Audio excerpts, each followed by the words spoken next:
Now at 10 and streaming on crossroadstoday.com, Victoria County moves forward on hospital improvements, where the funding is coming from. A dating app connection turns dangerous. What investigators uncovered about a Texas man now facing serious charges.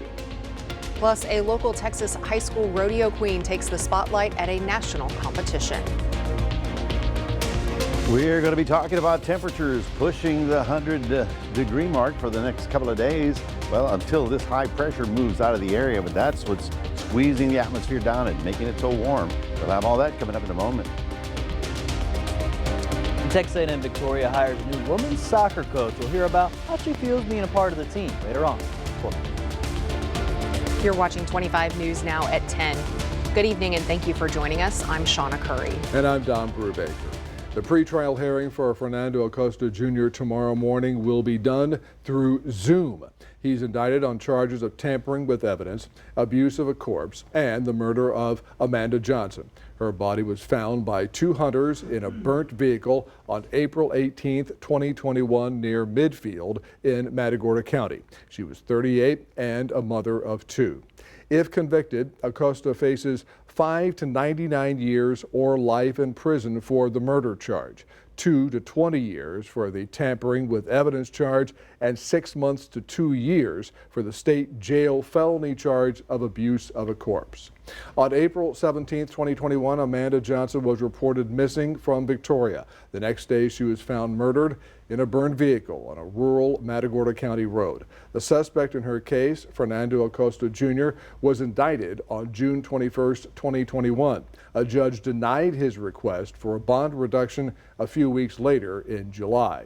Several trial dates were reset, including in November 2023, February 2024, and May 2024. The trial was expected to start April 7th of this year with jury selection. Now comes the latest pre-trial hearing.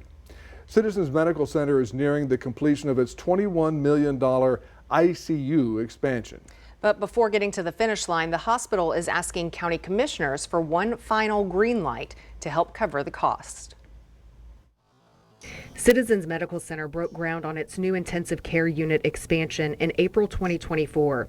Now it's taking the next steps to finish the project. To pay for it, the hospital is tapping into a mix of cash reserves and something called certificates of obligation, low interest, long-term debt that does not require voter approval. County commissioners already approved a $10 million CO in 2022 for the initial phase of the expansion. Now hospital leaders are asking for the same amount to finish the job. The state enables counties like ours to issue long-term debt on specific projects that serve a public need. And really, we see our hospital as one of the highest priorities here in the county. It's a similar approach the hospital used to fund its emergency room expansion. Since Citizens is a county-owned hospital, the county issues the debt and the hospital pays it back. Right now, Victoria County's total outstanding debt is just under $34 million, with more than half tied to hospital projects. Hospitals like ours across the state have faced challenging times with reimbursement rates that are a challenge from insurance, from the feds. But what we've done is be able to do some things that a lot of other hospitals can't. At a time when other hospitals may be consolidating or closing or encountering these difficulties, we're expanding, we're growing, we're offering more services. The final vote on this next round of funding could come soon. The numbers in terms of what's included in the resolutions are not to exceed numbers. Right. The Commissioner's Court is in no way committing itself to do these transactions at this point. It's simply a housekeeping chore to get the process started. If everything stays on track, the ICU expansion is expected to be complete in January. COs do not require voter approval unless 5% of qualified voters petition for an election on the spending in question. That would be about 2,700 registered voters in Victoria County. Citizens CEO Mike Olson in a statement said, in part, through changing times, we remain financially responsible with multiple initiatives underway to reduce expenses and increase revenue while maintaining our competitive wages and top-notch hospital staff. You can read his full statement at crossroadstoday.com. And here's your viewer poll tonight. Question is, do you stay local for for medical care or go out of town. This has been a consistent number all during the day. 67% of our voters say they stay local for medical care. We want to hear from you. Visit crossroadstoday.com/vote, and we thank you for voting. Victoria ISD is facing a penalty from state regulators for a violation at its Career and Technology Institute. The Texas Department of Licensing and Regulation says the school's cosmetology program did not follow proper sanitation and sterilization procedures for equipment. The violation was found earlier this month.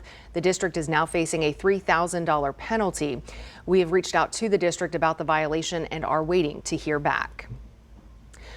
Now switching over to weather, we're just under that triple-digit mark. How close did we get, Mac? We were so close. 99 right there. Well, and I say the following, you know, the thermometer is supposed to be 4 feet off the ground. That's the official air temperature. So you imagine your shoes that are 100 degrees. I mean, come on. I mean, really. Heat index is going to be very high for the next 5 to 7 days. We're looking at some very hot weather and hoping that we pick up a few showers as we get to the weekend. We'll have more details on that coming up in just a moment. Mac, thank you. If you have a pothole you're dodging every day, let us know. We found these at Oleander Drive and Poplar Avenue. Send us a photo or video of the pothole you're dealing with, and we'll get on the next Pothole Patrol. We'll check in next week to see if the Pothole Patrol sparked action. Let's get this fixed together, okay? Email us at staff@crossroadstoday.com. A Texas man faces multiple felony charges for violent sex crimes against at least 2 women that he met through dating apps. Carl Earl Redfield, a 47-year-old former corrections officer from Indiana, was arrested at his workplace last week near Houston. Harris County investigators say Redfield used a gun to coerce victims and secretly recorded them with a concealed camera. Detectives say Redfield lured victims with false promises of money or help, then threatened them into sexual activity. Officials believe there may be dozens more victims. Believe this may be just the tip of the iceberg. Based on the evidence gathered so far, we have reason to believe Redfield has sexually assaulted many more women. Investigators are testing Redfield's DNA against a national database to check for connections to other unsolved crimes. Redfield is in jail on a $2.65 million bond, facing 5 felony charges. He's due in court later this week. The Trump administration is proposing to defund U.S. Chemical Safety and Hazard Investigation Board in the 2026 federal budget. That's alarming residents living near petrochemical plants, public health officials, and environmentalists. To read the full Texas Tribune article, visit our website, crossroadstoday.com. The International Monetary Fund is raising its global growth outlook as the United States eases some tariffs. It's projecting 3% global growth for 2025. That's up from the 2.8% it forecast after President Trump announced his Liberation Day tariffs back in April. Despite the improved forecast, the IMF warned Tuesday that trade tension continues to be a risk to the global economy. Well, big congratulations going out to Cuero teen and Texas high school rodeo queen Taylor Martin. Taylor just competed in the National High School Rodeo Queen competition up in Wyoming, representing Texas with style and confidence. She won the appearance category and out of 43 contestants placed 3rd runner-up overall. Way to go, Taylor. We are all proud of you here in the Crossroads. Fantastic. Yes. Yeah. Well, remember to subscribe to our YouTube channel, Crossroads Today. Hit the like button and click the notification bell. Stay with us. Coming up on 25 News Now at 10. A chemical 13 times more potent than morphine is hiding in products at your local gas station. The FDA wants them banned. Also coming up, staying sharp in your 70s and beyond. The habits that could keep your brain younger than your age.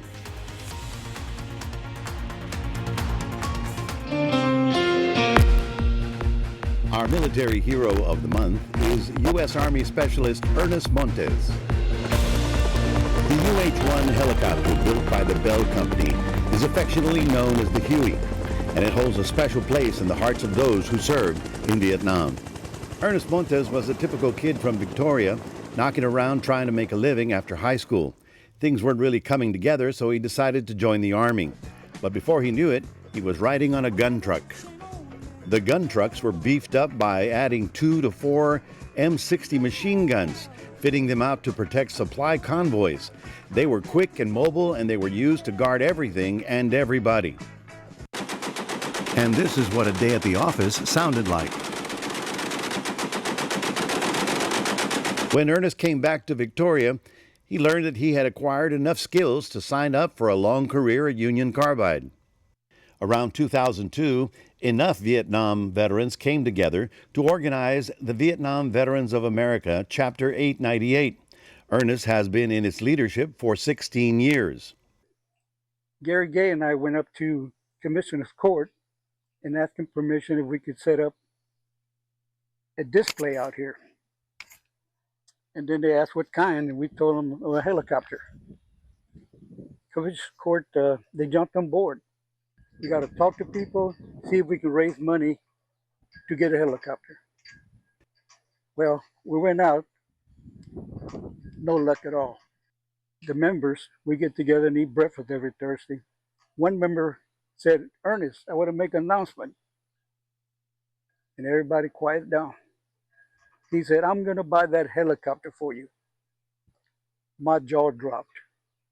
Les Weaver volunteered to buy the helicopter for me. So it started with that monument Yes, sir.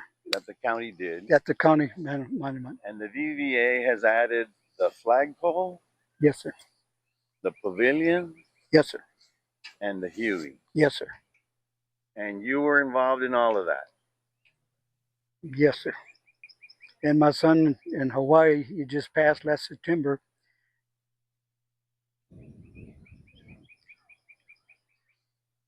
He sent me something, and he texted me and said, Pop, I'm very proud of you. You got your wish. I feel great now. I mean, we got somewhere we can come down, sit down. I can come out here, sit down, look at the helicopter, and just think memories, hearing the blades. From his Army service to his service to veterans, Ernest Montes is our Military Hero of the Month. If you know a veteran and you want to tell us about them, go to our website, crossroadstoday.com/military hero. I'm Maclovio Perez, 25 News Now.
Federal health officials want to ban a powerful opioid-like chemical found in energy drinks and supplements sold at gas stations across the country. The ingredient comes from kratom, which is a Southeast Asian plant. But the FDA says the chemical is 13 times more potent than morphine, and it binds to the same brain receptors as opioids.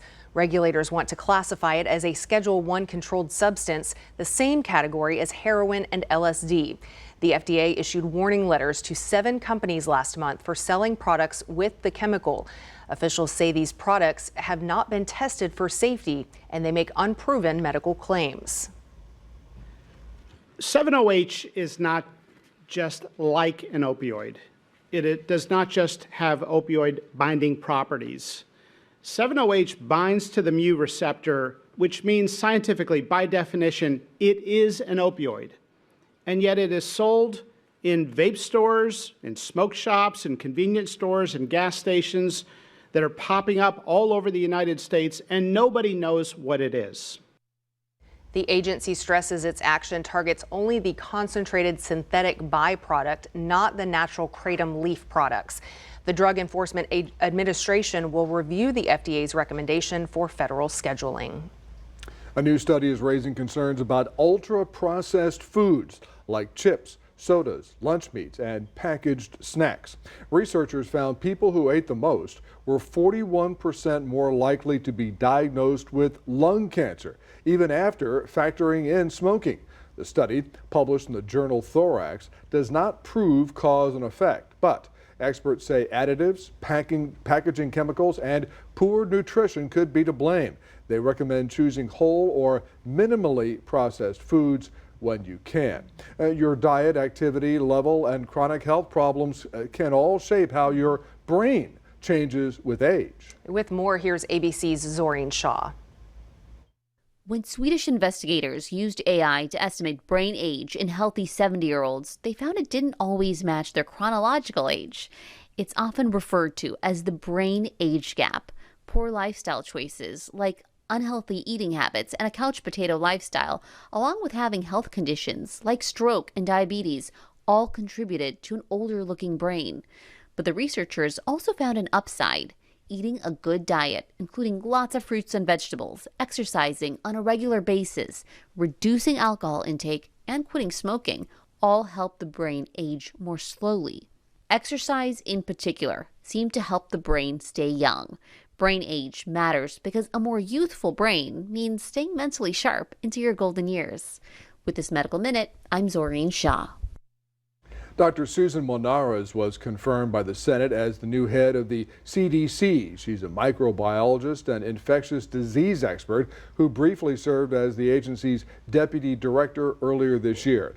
Molnares was nominated after President Trump pulled his first pick, and during her confirmation, she pushed back on some administration proposals, including mass layoffs at the CDC. This marks the first time the CDC director role has required Senate confirmation.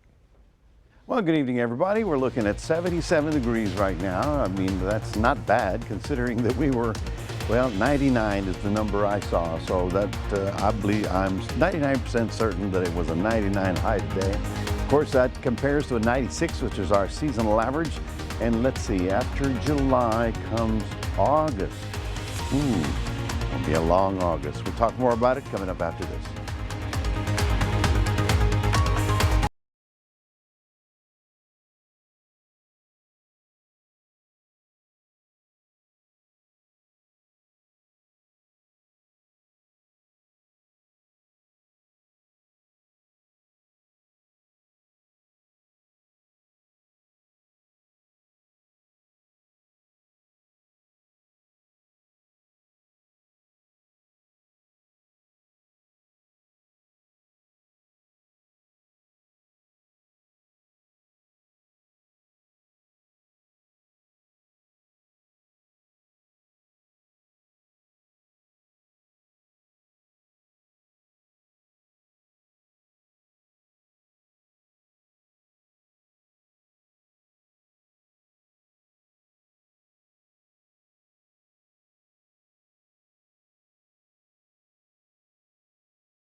Good evening, everybody. Yes, it was a hot day for sure. It's going to be like this for quite some time, and until this ridge of high pressure that's over us moves somewhere, we're going to be under the gun. Now, you can see how most of Texas was wall-to-wall sunshine today with hot temperatures. Finally, for the eastern states, they finally got a little bit of a break. But let's put it this way. The heat wave here has got maybe 2 more days before they get a really nice break. A frontal system's actually going to come down and give them a nice break. For us, well, it's going to be a long August, and we'll just have to grin and bear it as we get along. I wanted to add additional information to you. This Dallas area and Houston, that you see the gray areas there. Well, because the winds are not vertical, they're horizontal, yes, but they're not vertical. They're not taking the atmosphere into the sky. They're looking at air pollution problems for today, or tomorrow rather, because whatever exhaust comes out of the tailpipe just hangs in the air. It doesn't go anywhere. When we get that nice sea breeze blowing it all away, well, that sort of helps out. But because of this stable environment that we're under, that's the additional problem. So heat waves for the East Coast all the way up to New England, really bad right here. This is called excessive heat advisories. And the thunderstorms, the only thunderstorms that we get are on the periphery of that big ridge. And you can see right up here, right, it's the only place we're getting any thunderstorms. We're just not going to get anything under that. So heat index, of course, is, a problem. And for tomorrow, we're going to be at 102, and then 105, then 103, then 105. So it's up there where we need to just be very cautious with excessive heat. Now, because the atmosphere is so stable, whatever marine layer we get or ocean air coming in is going to become fog tomorrow morning, just like today. So if you had trouble with the fog in the morning, think about it. You're going to be dealing with this again tomorrow morning. Good news that by 9 o'clock on the nose, it's going to go away. Here's another piece of advice for your puppies, okay? Always have fresh water and shade available. Exercise them during the cooler hours of the day. Keep them off the hot pavement, their feet, and never leave them in the backseat of the car, and know the signs of overexertion on your little pet. Stands to reason. We look at the Atlantic, and it's amazingly quiet. We've had several waves come off the west coast of Africa, but none which could develop. Of course, the dust is still very predominant. Outside of the world, Pacific is very active. Look, here's Hawaii. He's got 1, 2, 3, 4, 5 Pacific storms rolling almost at the same time. The good news is they're all headed out away from land, but as you can see, it's really active on that side. Next couple of days, well, it's just one of those grin and bear it kind of things. Whatever you're doing to keep cool, keep at it. Whether it includes iced tea or some, make sure you get plenty of fluids. 97 tomorrow in Port Lavaca. Now that's pretty high for Port Lavaca. They're on the water's edge. And 98 for Cuero. We're looking at pretty hot week all the way through. In fact, the only chance we get at a little break is maybe a cloud or two with a shower or two as we get to the weekend, but that's not going to help us much on the thermometer either. That's your 7-day forecast. Reminding everybody we do have a QR code. Love for you to scan that, put Crossroads Today on your phone. I just wait for football 2-a-days, Max. You know why? Because that means it's August, school's going to start, and it's going to get cooler finally. Exactly, yeah. It'll be cooler for me in the mornings too. They're back there for 2 days as well. And again, it's crazy to think we're only just 1 month away there from high school football season. We're going to highlight one more 2A Division II school that's coming up next. It's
Texas A&M Victoria announced their new head women's soccer coach, and Kimberly Utrecht there earlier there from yesterday. And again, she was a previous assistant coach for both the men and women's soccer teams from last season. So earlier today, we had a chance to speak with a couple media outlets here in town about how she feels becoming the coach this season, some of the challenges she's going to face becoming the new head coach for the women's soccer team.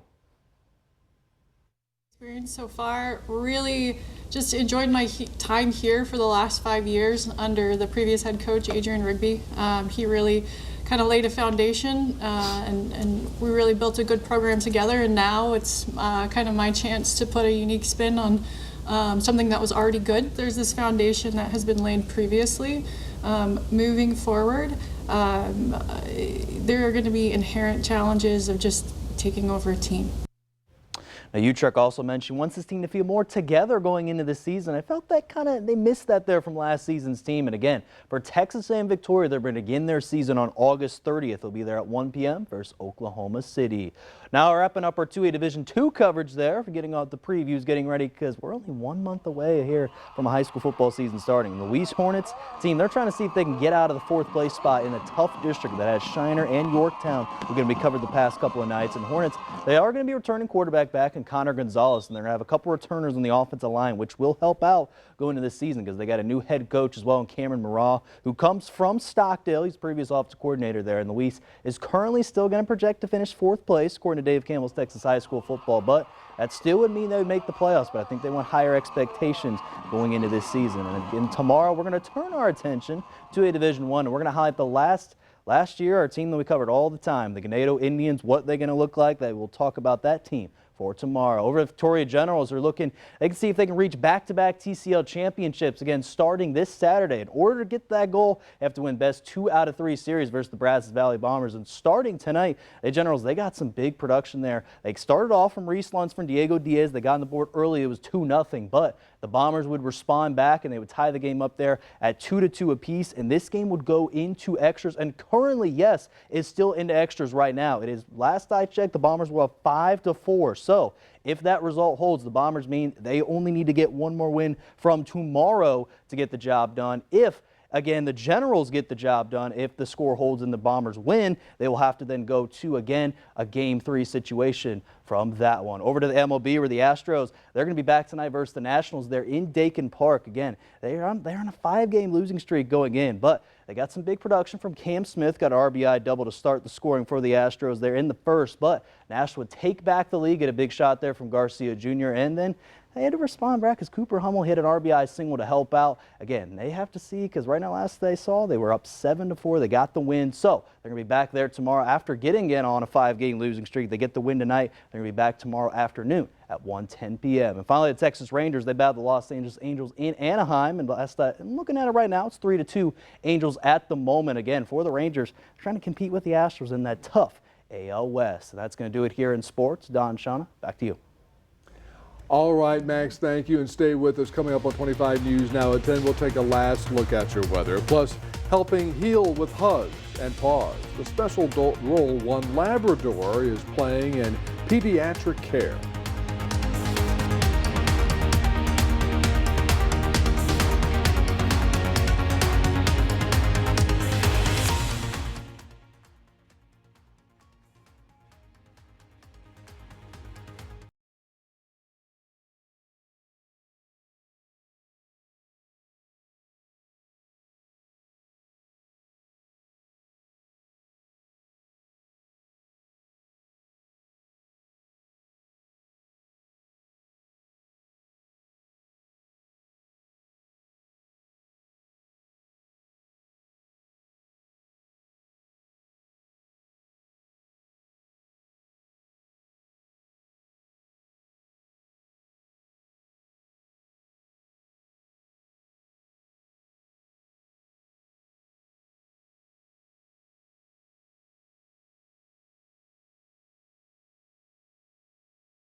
Baltimore Medical Center just added a new member to its care team, a 2-year-old yellow lab named Olivia. She is trained to comfort children during some of the toughest moments of their lives, like forensic interviews after abuse or neglect. Olivia works inside the hospital's Child Advocacy Center and Pediatric Emergency Room, providing cuddles, laying across anxious legs, even bringing tissues if someone is upset. Her care is covered through grants and donations, and one day her handlers hope that Olivia can walk with kids to court if they are called to testify. That is so sweet. That would be great. A high-profile theft involving actor Keanu Reeves is one step closer to being solved. 6 luxury watches stolen from the Canadian star in the U.S. 2 years ago have now been found halfway around the world. Authorities in Chile recovered the watches earlier this year and this week formally handed them over to the FBI. A local prosecutor says they're now in U.S. custody and will be returned to Reeves. No word yet on who took them or how they ended up in South America, or if Keanu tried any of those Neo moves trying to get it back, but that probably wouldn't have worked. Yeah, that's one reason I like baseball. They only steal bases. But we do have an update on the baseball game at Riverside. Yes, we do. Right now, again, we were talking, it was 5-4 Brazos Valley, but now looking at it, it's tied at 5-5, but it's going into the 12th inning right now. And so, I mean, looking at it, like I mentioned, again, if the Generals win, all they got to do is just win one more game. If not, and they got to get 2 wins. So we'll see if they can get the job done. Again, they're hanging in there. And my guess is it's still humid at the old ballpark. At least they're under the lights, right? Yeah, absolutely. Yeah. There's no blazing, Sun's gone down. blazing sun out there. Well, the hot weather does continue tomorrow. We're looking for another 99 up there. And there's not a lot of change through the weekend. Hopefully by the weekend we'll be seeing a few little showers pop up in the late afternoon hours, but even that is not going to really affect the temperature much. So just try and stay cool and think positive thoughts. All right, positive thoughts. Well, speaking of steamy, the Maine Lobster Festival is in hot water, literally and legally. PETA has filed a lawsuit claiming the festival is torturing lobsters by cooking them alive. They are asking a judge to declare the event a public nuisance and stop organizers from steaming lobsters on public land. Festival organizers say they're just sticking with tradition and there's no solid proof lobsters can feel pain. The 78th annual festival is still set to go on in Rockland starting tomorrow, July 30th through August 3rd. Claws and all. I don't know, it looks pretty tasty to me. Wow. Well, thanks for joining us tonight. 25 News Now, Sunrise 5 a.m. Jimmy Kimmel Live starts now.